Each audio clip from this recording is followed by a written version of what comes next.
I think looking at him saying either that or I can okay, take it, just and you one. said I said no, and I put it in front of you. That. Or If I have I one, say no will and you you move it back. If I have one drink, could we move on? Yes. and he takes it. Takes a drink. Now, do we cheers before that? That'd be good. We have one drink. Okay, here. So please, and roll sound. And boom up. Boom up. Boom up.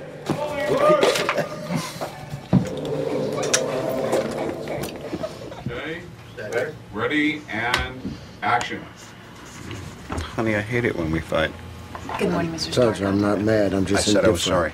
Thanks. I don't want to hear you. I don't want more you than don't you need than an respect apology. yourself. You Oh, definitely boy. know you don't respect me. John recognizes that the script is a skeleton. The comic book is a skeleton.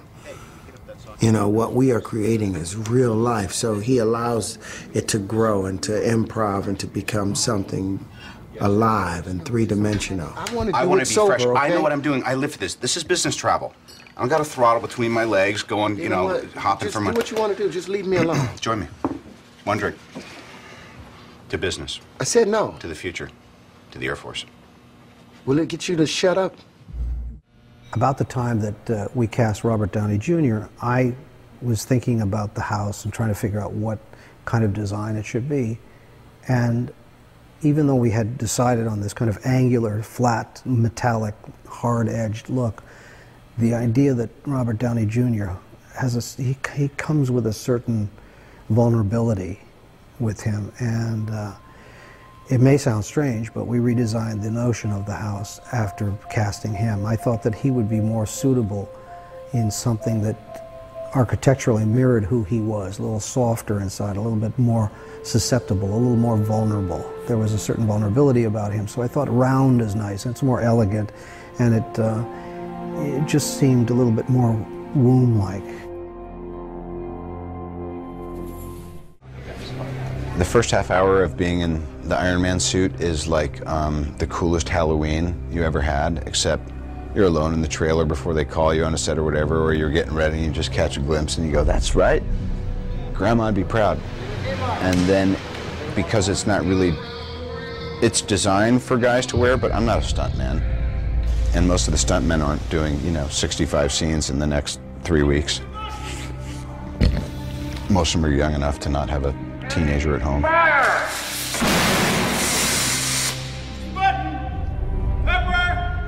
It was tough, and as we went further and further along, I realized like I could wear the suit all the time, but I can't wear the suit all the time and be an effective actor. I'm sorry, did that interrupt your flow? I guess this is a draw. In the last couple of weeks of shooting, I was like, you know what?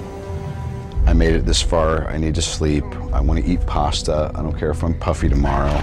Don't put me in a t-shirt, kiss my ass. I did all that stuff because then the job is you drop the saddlebags and you charge out of Dodge City, because you want to get out without getting your ass bit by a rattlesnake. Now it's time for both of us to go.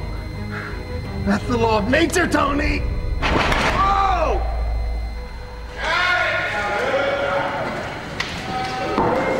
Ladies and gentlemen, on to Las Vegas. That is a wrap. Thank you, everybody. Here we are out in front of Caesar's Palace, the third movie I've done here. And we're exhausted. We're doing a death split, which means you start at midnight and go into the next day. We tried to turn around. Everybody stayed up as late as they could, gambling and partying last night, and tried to sleep all day. I, for one, was not able to sleep all day, and I have to act and direct today. So this could all go to hell in a handbasket on our last day of principal photography. But here we are. This is the big finish line. We always knew that if we got here, we'd be in good shape. So it's a bit of a celebration. It's going to be a fun scene. We're going to start outside, then go inside, and here he is, Tony Starks. Tony Stark. I was just saying, we don't need sleep. We got talent. That's right. Work it, work it, work it! I'm just so proud of everybody and satisfied and the whole deal. I mean, in my psyche right now, it's that thing of like someone was saying the last day of high school and, you kind of just can't wait to throw your hat up, but then you're like, what am I going to do with the rest of my life? And I just remember last, October, November, and meeting John regarding this, and then screen testing, and then pre-production. To me, like, most of us were burnt by the time pre-production was done, because we prepped ourselves into a tizzy. And then there's starting in the first 2 weeks in the cave, and then going to Lone Pine, and then over Air Force Base. I mean,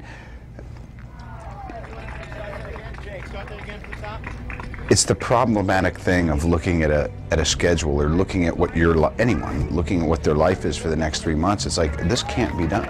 Thank you, everybody. That is a wrap.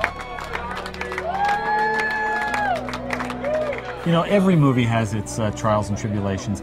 We did encounter a snowstorm in the middle of a desert in the cave scene, which was very odd. We did have sets that blew away and blew down, but it actually, the movie gods were with us most of the time. And while it was always daunting, it went fairly smoothly, which was great for our first production, very important for our first production. Ladies and gentlemen, Jon Favreau, director of Iron Man. That's a testament to John, to the crew that we put together, and for the cast, who were always game, who could always maneuver through whatever circumstances were thrown at them. And, we did. We came in on time and under budget.